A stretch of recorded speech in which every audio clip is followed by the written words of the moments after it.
ขอแสดงความรู้บุญคุณมายังคณะบริหารงานอปสแขวงและคณะบริหารงานอปสนครและเจ้าคณะเขตเจ้าอธิการวัดภายในนครและศรัทธาญาติโยมทุกภาคส่วนที่ได้เสียสละเวลาอันมีคุณค่ามาร่วมงานถวายต้นกระพึกหับโซ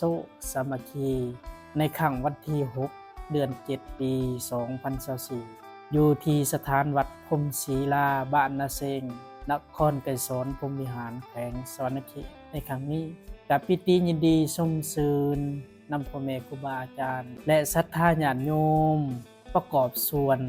จตุปัจจัยต่างๆอยู่ในงานครั้งนี้จะชื่นชมอนุโมทนาขอให้พ่อแม่ครูบาอาจารย์และศรัทธาญาติโยมชาวพุทธบริษัททั้งหลายขอแสดงความรู้บุญคุณอย่างล้นเหลือที่พ่อแม่ครูบาอาจารย์และศรัทธาญาติโยมได้เสียสละเวลามาร่วมงานในครั้งนี้กับปิติยินดีชมซื่นทั้ง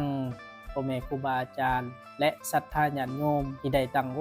กตั้งใจมาร่วมพิธีงานบุญดังกล่าวนี้อัตมภาพพระอาจารย์อินทิราชจันทนุสรณ์เจ้าอธิการวัดพรหมศิลาบ้านนาเซงนครไกรสอนพรหมวิหารแขวงสวรรณเขตบ่มีสิ่งใดจะตอบแทนบุญคุณมีแต่คำอวยพรและคำสรรเสริญให้พ่อแม่ครูบาอาจารย์และศรัทธาญาติโยมที่มาร่วมงานพิธีดังกล่าวในมื้อนี้ก็ขอให้พ่อแม่ครูบาอาจารย์ทุกองค์ปราศจากโรคภัยไข้เจ็บและเจริญงอกงามในศีลในธรรมและสืบทอดพระพุทธศาสนาและเผยแผ่รักธรรมคำสั่งสอนขององค์สมเด็จพระสัมมาสัมพุทธเจ้าเพื่อเป็นการชี้ทางบอกทางไป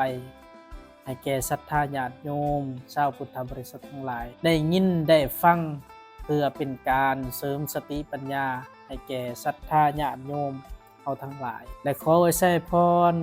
ศรัทธาญาติโยมทุกภาคส่วนที่ได้มาร่วมอบโปโมทนาในงานพิธีดังกล่าวนี้ก็ขอให้เจริญงอกงามในศีลในธรรม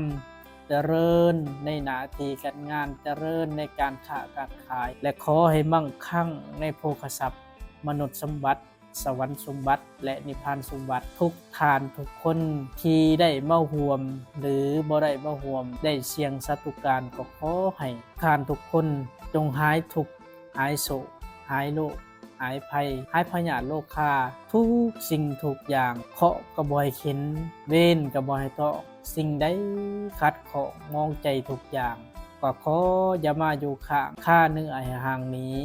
สิ่งใดที่มันบ่ดีสิ่งใดที่มันอัปปีนิราศปราศจากทุกโศกโรคภัยทุกทานทุกคนทุกตนทุกองค์ด้วยเถิด